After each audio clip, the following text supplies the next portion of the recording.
Hello students, I welcome you all to my YouTube channel Mohammed Study Circle. In this video we are going to read a chapter, A Rare Species of Uncle from Gulmohar English Reader for class 5 students of CBSE.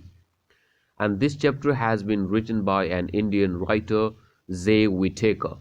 तो हम लोग इस story को line by line पढ़ेंगे। मैं इसका हिंदी अनुवाद भी, इसका हिंदी ट्रांसलेशन भी करूँगा, ठीक है ना।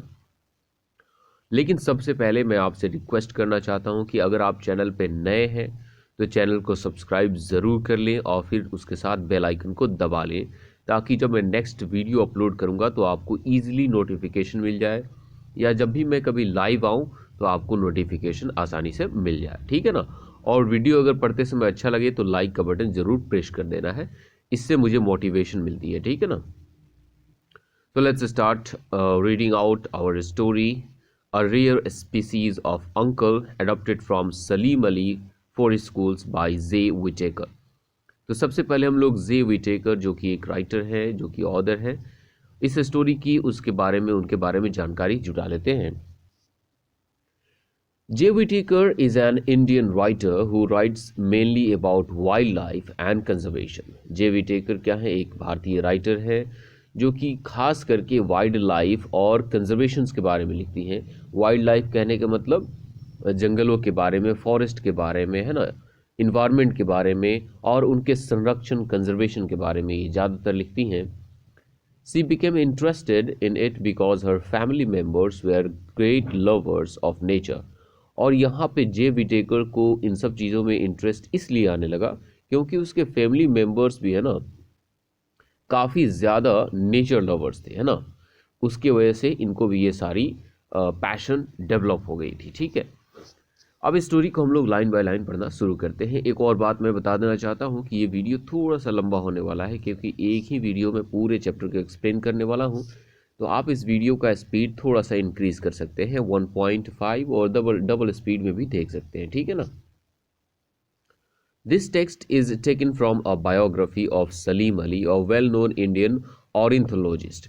तो यहाँ पे कहने का मतलब है, ये जो टेक्स्ट है, ये जो स्टोरी लिया गया है, वो सलीम अली के जीवनी से लिया गया है, जो कि एक ऑर्निथोलॉजिस्ट थे। तो ऑर्निथोलॉजिस्ट क्या होता है? A person who study about the bird. एक ऐसा इंसान जो कि पक्षियों के बारे में जानकारी जुटाता है, उसके बारे में स्टडी करता है, उसी को हम लोग ऑर्निथोलॉजिस्ट कहते हैं ना।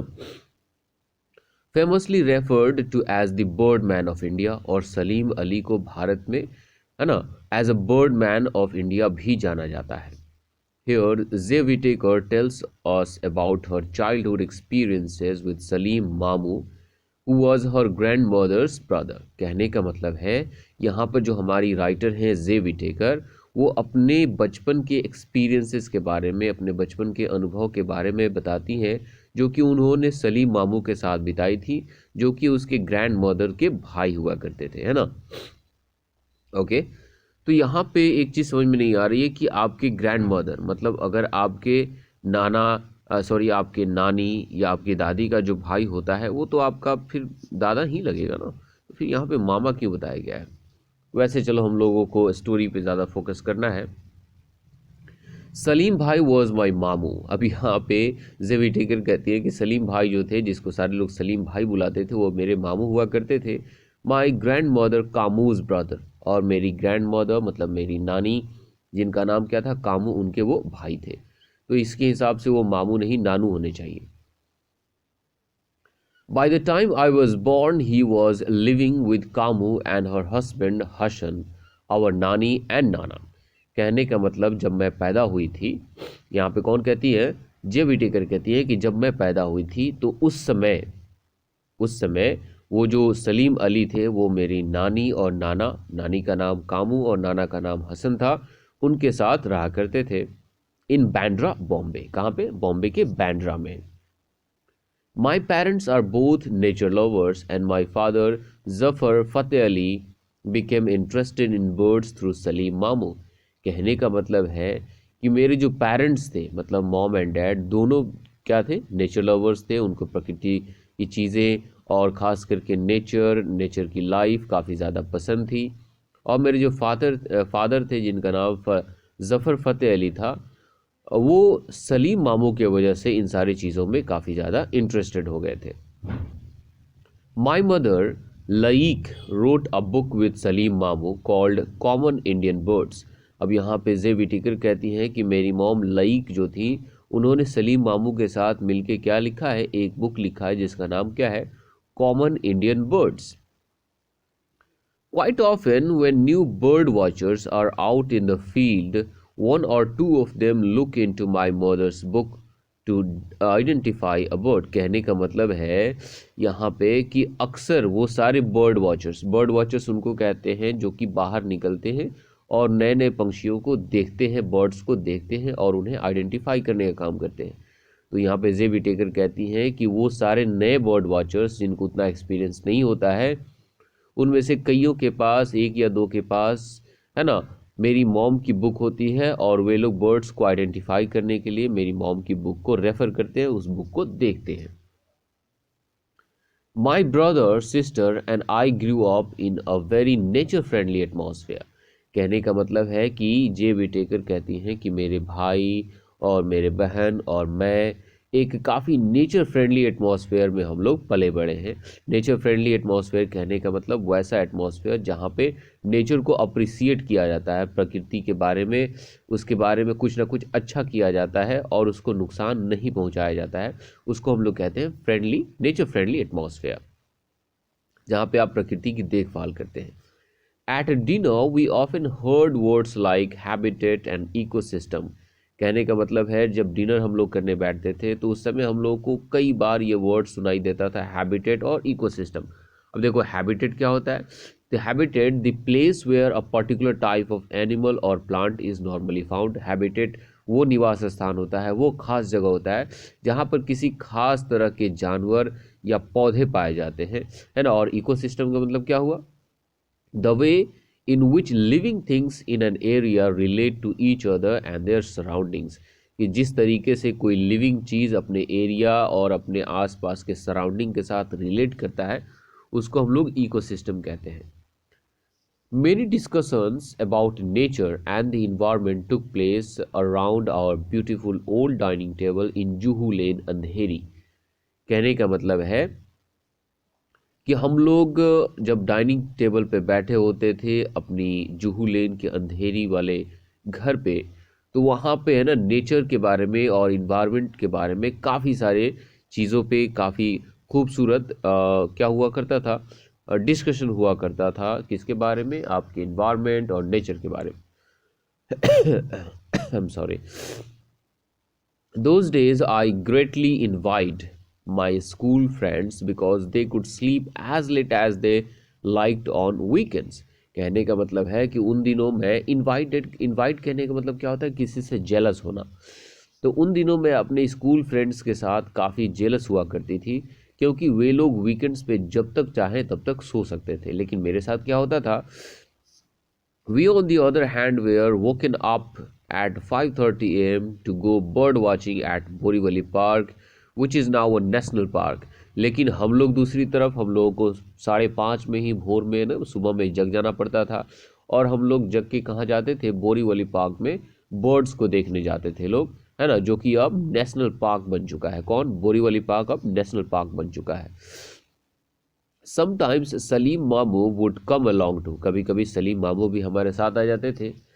ही would drive his village jeep like a battle tank. कहने का मतलब है कि उनका जो विलेज जीप था वो उसको ऐसे दौड़ाते थे, ऐसे चलाते थे जैसे कि वो बैटल में, युद्ध में यूज़ होने वाला कोई टैंक हो। Honking and shouting at every person and car on the road. और मतलब वो जब भी किसी पर्सन को, जब भी किसी कार को रोड पे देखते थे तो उसे क्या करते थे, हॉन्क करते थे, सीटी बजा, क्या बोलते हैं, हॉर्न बजाते थे। Okay. His temper which was never very sweet. कहने का मतलब उनका जो गुस्सा था वो कभी भी स्वीट नहीं था, मतलब वो अक्सर क्या रहते थे, काफ़ी गुस्से में रहते थे। Was definitely at its worst on the road. और जब वो रोड पे होते थे, जब ड्राइविंग कर रहे होते तो उनका गुस्सा जो है ना 7वें आसमान पे होता था। सबसे ख़राब उनका गुस्सा कब होता था, जब वे रोड पे ड्राइविंग कर रहे होते हैं। As passengers, we learned to shut our eyes and hope for the best। और जब हम उन लोग उनके कार पे बैठे होते थे, उनके जीप पे बैठे होते थे, तो हम लोग अपनी आंखों को मूंद लेते थे और ये प्रे करते थे कि सब कुछ अच्छे से गुजर जाए। At Borivali we had favourite walking trails in the forest. कहने का मतलब है कि जब हम लोग बोरीवली पार्क में जाते थे तो हम लोग का एक फेवरेट ट्रेल, एक फेवरेट रास्ता हुआ करता था पूरे फॉरेस्ट में, जिसपे हम लोग चला करते थे, following pretty streams and waterfalls. और वो जो रास्ता था वो खूबसूरत खूबसूरत नदियों और झरनों से होकर गुजरता था। I was not a great bird watcher and still remain so। यहाँ पे जे विटेकर हमारी ऑथर कहती है कि उस समय मैं एक अच्छी बर्ड वॉचर नहीं थी और अभी तक भी मैं बिल्कुल वैसी की वैसी ही हूँ। मैं अभी तक एक अच्छी बर्ड वॉचर नहीं बन पाई हूँ। आई keep buying bird books and binoculars. देखो बाइनोकुलर्स वो जो दूरबीन होता है ना, जिसमें बच्चे देखते हैं दूर की चीज़ों को, उसको हम लोग बाइनोकुलर्स कहते हैं। So I keep buying bird लुक, सो क्या अब यार क्या पढ़ रहे थे कि I keep buying bird books and binoculars. मैं हमेशा क्या करती रहती थी, पंछियों के ऊपर जो लिखी गई बुक्स हुआ करती थी उनको खरीदा करती थी, बाइनोकुलर्स खरीदा करती थी, hoping that these will magically make me clever. और मैं ये उम्मीद करती थी कि ये सारी चीज़ें मुझे काफ़ी ज़्यादा होशियार और क्लेवर बना देंगी। किसके लिए? बर्ड वॉचिंग के लिए। But Salim Mamu definitely had some secret bird finding talent. लेकिन जहाँ तक सलीम मामू की बात की जाए, उनके पास सचमुच में कोई सीक्रेट है ना टैलेंट था, जिससे वो किसी भी तरह के बर्ड को ढूंढ लिया करते थे। उनके अंदर ये टैलेंट थी। He could see what no one else saw। और सलीम मामू वो सारी चीज़ें देख सकते थे जो कि कोई दूसरा इंसान नहीं देख पाता था। Hear what no one else heard। और वो सारी चीज़ें सुन सकते थे जो कि दूसरा कोई भी नहीं सुन सकता था। तो ये हिडन टैलेंट था उनके अंदर, ये सीक्रेट टैलेंट था। He could walk more miles than others much younger than he। कहने का मतलब है कि वो कई मीलों तक पैदल मतलब चल सकते थे, यहाँ तक कि उनसे कोई छोटा इंसान, कोई यंग इंसान, कोई जवान इंसान भी उतना नहीं चल सकता था। Even when he was old, he would ride a camel or a pony। कहने का मतलब कि जब भी वो जवान हुआ करते थे, नहीं, कहने का मतलब जब वो बूढ़े भी हो गए थे तभी वो कैमल या पोनी को राइड कर सकते थे। Walk for hours in the hot sun and climb up a shaky ladder to peer into the bird's nest। यहाँ तक कि है ना वो घंटों घंटों तक धूप में है ना चल सकते थे और हिलते डुलते लैडर्स पे, सीढ़ियों पे भी चढ़ सकते थे। क्या करने के लिए? बर्ड्स के नेस्ट में पियर करने के लिए, झांकने के लिए। तो वो इतने करेजियस थे उस समय पे भी, मतलब जब वो बूढ़े भी थे तो उनके अंदर ये जुनून था बर्ड वॉचिंग का। As children, my sister and I often went to stay with our नानी and नाना। कि जब हम लोग बच्चे थे तो बच्चे के तौर पे हम लोग अक्सर जो है ना अपनी नानी और नाना के साथ रहने चले जाते थे, है ना। Our bedroom, the guest room, हमारा बेडरूम क्या था? गेस्ट रूम था। Used to be directly above Salim Mamu's apartment. जो हमारा गेस्ट रूम था, जो हमारा बेडरूम था, वो सलीम मामू के अपार्टमेंट के बिल्कुल ऊपर हुआ करता था, एकदम डायरेक्टली ऊपर।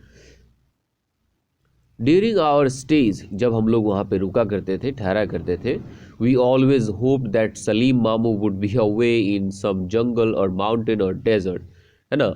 And he often was. कहने का मतलब जब भी हम लोग अपने नाना नानी के घर हुआ करते थे तो हम लोग बस ये उम्मीद लगा के रहते थे कि काश ऐसा हो कि सलीम मामू है ना कहीं दूर हो, किसी जंगल में हो, किसी पहाड़ पे हो, किसी रेगिस्तान पे हो। और वो अक्सर हुआ भी करते थे, है ना, ताकि लोगों को मस्ती करना था, है ना। We loved to play hide and seek with our cousins and Salim Mamu did not like noise when he was working। हम लोग अपने कजन्स के साथ, अपने चचेरे ममेरे फुफेरे भाइयों के साथ, है ना, लुका छिपी का गेम खेलना हमें काफ़ी पसंद था। और जो सलीम मामू को जो है ना हल्ला गुल्ली पसंद बिल्कुल भी नहीं था, खास करके जब वो किसी काम पे, किसी प्रोजेक्ट पे काम कर रहे होते हैं, है ना। उस समय हल्ला गुल्ली उनको पसंद बिल्कुल भी नहीं था। But what is the fun of hide and seek if you can not yell and shriek. लेकिन लुका छिपी खेलने का आखिर मज़ा ही क्या है ना, जब तुम चिल्ला नहीं सकते हो, जब तुम चीख नहीं सकते हो। लुका छिपी का मज़ा तभी आता है जब आप ज़ोर ज़ोर से चीख सकते हो, चिल्ला सकते हो। When he came up the steps to shout, "Keep quiet!" है ना। जब हम लोग हल्ला करते थे और वे लोग और सलीम मामू सीढ़ियों पे आके हमें क्या कहते थे, हमें चुप कराने के लिए बोलते थे keep quiet, we would all dive under the beds in fright. हम लोग डर के ना बेड में जाकर छिप जाते थे। However, our nervous giggles would soon give us away. हालांकि इसके बावजूद हम लोगों का जो गिगल था, जो हम लोग नर्वस होकर हंसने लगते थे, उससे हम लोग पकड़े भी जाते थे। But we, on the other hand, had to put up with the noise of his typewriter at 5 in the morning. Clack, clack, clack, clack. कहने का मतलब है कि लेकिन दूसरी तरफ हम लोग जब हल्ला करते थे तो सलीम मामू आके हमें डांट देते थे, चुप करा देते थे, लेकिन दूसरी तरफ हम लोग जो है ना एकदम 5 बजे सुबह से ही हम लोगों को उनके टाइपराइटर की आवाज़ से, है ना, काफ़ी ज़्यादा डिस्टर्बेंस होता था। अब वहाँ पे उनकी टाइप राइटिंग की आवाज़ को कैसे बताया गया है, क्लैक क्लैक क्लैक। आपने देखा होगा जब भी कोई टाइपिंग करता है तो इस तरह का साउंड प्रोड्यूस होता है। There were no silent computers then and he typed most of his books himself. कहने का मतलब उस समय कोई भी साइलेंट कंप्यूटर्स नहीं हुआ करता था जिसके कीबोर्ड्स काफ़ी इजी हुआ करते हैं आजकल। तो उस समय ऐसे कोई भी साइलेंट कंप्यूटर्स नहीं हुआ करते थे और सलीम मामू ने अपनी जो मैक्सिमम बुक्स है वो खुद से अपनी हाथों से ये क्या की है, टाइप की है। When I see his book of Indian birds, I still grumble to myself. कि जब भी मैं उनकी ये क्या देखती हूँ, उनकी बुक्स देखती हूँ जो कि इंडियन बर्ड्स के ऊपर लिखे गए हैं, मैं अभी भी खुद से शिकायत करती हूँ, ये ग्रम्बल करती हूँ, it really robbed us of our sleep. कहने का मतलब ये वही सारी किताब है जिनको टाइप करने के समय में हमारी नींद जो है ना ख़राब हो गई थी, है ना। तो अभी भी उसके लिए वो शिकायत करती हैं जब भी वो सलीम मामू की कोई भी बुक देखती हैं। Luckily for us, noisy children, Salim मामू loved young people. कहने का मतलब है कि हम लोग वैसे चिल्ड्रन थे, वैसे बच्चे थे जो काफ़ी नॉइजी थे, काफ़ी हल्ला गुल्ली किया करते थे, लेकिन सलीम मामू को छोटे बच्चे काफ़ी पसंद थे, है ना। छोटे लोग, यंग पीपल काफ़ी पसंद थे। He certainly used to scold her, मतलब ये तो सच है कि वो हमें अक्सर डांटा करते थे। But the next minute he would catch our necks with his walking stick and make a funny face. लेकिन अगले ही मिनट वो क्या करते थे, शरारत भी किया करते थे, हमसे प्यार भी किया करते थे। वो अपने वॉकिंग स्टिक, अपने डंडे के साथ, अपनी छड़ी के साथ हमारे गर्दन को उसमें फंसा लेते थे और तरह तरह के फनी फेसेस बनाया करते थे। तो उनके प्यार करने का एक तरीका था। देयर वॉज ऑलवेज लाफ्टर, और इस तरह से हम सब वहाँ पे काफ़ी हंसा करते थे, खेला करते थे। When he was around, there was always laughter when he was around. कहने का मतलब कि जब भी सलीम मामू हमारे आसपास हुआ करते थे तो हम सब काफ़ी हंसा करते थे। And his was the loudest and most croaky. कहने का मतलब उनका जो हंसने का जो साउंड हुआ करता था, उनका जो आवाज़ हुआ करता था, वो सबसे ज़्यादा लाउडेस्ट हुआ करता था और मोस्ट क्रोकी। क्रोकी कहने का मतलब मेंढक की तरह टर टर करके वो हंसा करते थे। Okay. Once my cousin and I decided to bake a cake for him on his birthday. एक बार मैंने और मेरी कज़न ने डिसाइड किया कि हम लोग उनके लिए क्या करेंगे, लोग उनके बर्थडे का केक बनाएंगे लोग। और जब हमने केक बनाया तो फिर क्या हुआ, it came out looking like a small rocky hill. कि जब हमने केक बनाया तो ऐसा लग रहा था कि वो एक पथरीला सा पहाड़ जैसा बना हुआ है। आप देख सकते हो यहाँ पे इन्होंने केक बनाई है और ये कहीं से भी लग रहा है कि ये केक ऐसा लग रहा है कि कोई पत्थर है, कोई चट्टान है। तो इस तरह से इन लोगों ने केक बनाई थी, किसके लिए, सलीम मामू के लिए। So it came out looking like a small rocky hill. However, we carried it proudly to the table and the 62-year-old birthday boy was asked to cut it. फिर भी हम लोग काफ़ी प्राउड के साथ, काफ़ी गर्व के साथ उस हमारे द्वारा बनाए गए केक को लेकर, है ना, सलीम मामू के पास ले गए, उस बर्थडे बॉय के पास ले गए जो कि अब 62 साल का हो गया था, और हमने उनसे पूछा कि आप इस केक को काटिए, है ना। After a short struggle the cake fell on the floor. मतलब सलीम मामू ने उस केक को काटने की काफ़ी कोशिश की और वो काफ़ी स्ट्रगल कर रहे थे क्योंकि वो केक जो है ना एकदम चट्टान की तरह, रॉक की तरह पथरीला सा हो गया था। The cake fell on the floor with a third. तब क्या हुआ, मतलब जब वो केक नहीं कटा तो फिर वो फ्लोर पे धड़ाम से थर्ड के साथ गिरा। Salim Mamu sprang back and peered at the cake. Sprang back कहने का मतलब फिर से उन्होंने केक को उठाया और जैसा था वैसे रख दिया और उसको देखने लगे। पीयर्ड कहने का मतलब उसको अच्छे से देखने लगे। स्ट्रेंज ही सैड। और यहाँ पे सलीम मामू उसको देख कर कहते अरे ये कितना अजीब केक तुम लोगों ने बना दिया है। इट डिडंट ब्रेक ना, ये तो गिरने के बाद भी नहीं टूटा है ना। Luckily it didn't fall on my foot, मतलब मैं काफ़ी किस्मत वाला हूँ कि ये तो मेरे पैर पे नहीं गिरा। अब देख सकते हो ये काफ़ी जो है ना हार्ड हो गया है इन लोगों के द्वारा बनाया गया ये cake. Wherever he was, Salim Mamu always had a small army of followers, many of them children interested in wildlife। कहने का मतलब सलीम मामू जहाँ कहीं पे भी जाते थे तो उनके साथ उनकी फॉलोअर्स की एक आर्मी हुआ करती थी, और उनमें खास करके वैसे बच्चे हुआ करते थे जिनको वाइल्ड लाइफ में काफ़ी ज़्यादा इंटरेस्ट हुआ करता था। Because of him, many people in our family also became interested in natural history and conservation। और उन्हीं की वजह से हमारी फैमिली के भी कई सारे मेंबर्स को नेचुरल हिस्ट्री और कंजर्वेशन में क्या आ गया, काफ़ी सारा इंटरेस्ट आ गया। I have many memories of Salim मामू, है ना। यहाँ पे जे विटेकर कहती हैं कि मेरे पास सलीम मामू की कई सारी यादाश्तें, कई सारी मेमोरीज हैं। सलीम मामू की बाइनोकुलर्स राउंड हिज नेक, और कैसे कि वो हमेशा अपने गर्दन पे दूरबीन लगा के रखा हुआ करते थे। Surrounded by little bird watchers, और छोटे छोटे बर्ड वॉचर्स से हमेशा घिरा हुआ करते थे। Mouths open steering into space, हमेशा वो अपनी मुंह खोलकर ऊपर आसमान में देखा करते थे, बर्ड्स को देखा करते थे, बिकॉज बर्ड्स तो आसमान में ही फ्लाई करती हैं। But most of all I remember the Joy on his face when he was looking at bird. लेकिन मुझे सबसे ज़्यादा वो चीज़ याद है, मैं वो सबसे ज़्यादा चीज़ वो याद करती हूँ, वो खुशी, वो जॉय जो उनके फेस पे हुआ करता था, उनके चेहरे पे दिखाई देता था जब वो किसी भी बर्ड को देखा करते थे, है ना, किसी भी बर्ड को। It did not have to be a rare or colourful one. अब ज़रूरी नहीं है कि वो किसी दुर्लभ या किसी खास कलरफुल बर्ड को ही देखकर वो इंजॉय करते हो। इवन अ बी ईटर, यहाँ तक कि एक मधुमक्खी खाने वाले को भी देखकर उनके चेहरे पे उतना ही खुशी हुआ करती थी। और drongo brought a special light to his wrinkled sunburn face. और जो ड्रोंगो क्या होता है, ये भी एक तरह का बर्ड होता है। देखो यहाँ पे लिखा गया अ shiny black bird with a long tail, एक ऐसा बर्ड जिसका जो काफ़ी शाइनी होता है, ब्लैक होता है, और उसके टेल काफ़ी लंबे होते हैं। तो वो चाहे वो कितना खूबसूरत बर्ड को देख ले, या चाहे वो कितना, है ना, बदसूरत, कितना भी अगली बर्ड को देख ले, उनके चेहरे पे उतना ही हंसी और उतना ही जॉय हुआ करता था। और यहाँ पे कह रहा है कि उनका जो रिंकल फेस था, उनका जो उनके फेस पे जो झुर्रियाँ आ गई थी, वो सारे के सारे उनके फेस क्या होने लगते थे, चमकने लगते थे। Bird watching was his religion, his road to peace. कहने का मतलब पंछियों को देखना ही उनका अपना धर्म था, और मतलब शांति कैसे पाई जाती है वो उनका यही रास्ता था, है ना। हिज रोड टू पीस कहने का मतलब बर्ड्स को देखकर ही उन्हें शांति मिलती थी, उन्हें सुकून मिलता था। तो इस तरह से हमने इस चैप्टर को कंप्लीट पढ़ लिया है। इस चैप्टर का एक्सप्लेनेशन कैसा लगा आप कमेंट करके ज़रूर बताएंगे। वीडियो अच्छा लगा हो तो लाइक ज़रूर करेंगे, और चैनल पर नए होंगे तो सब्सक्राइब ज़रूर करेंगे। मिलते हैं एक नए चैप्टर के साथ, तब तक के लिए बाय बाय।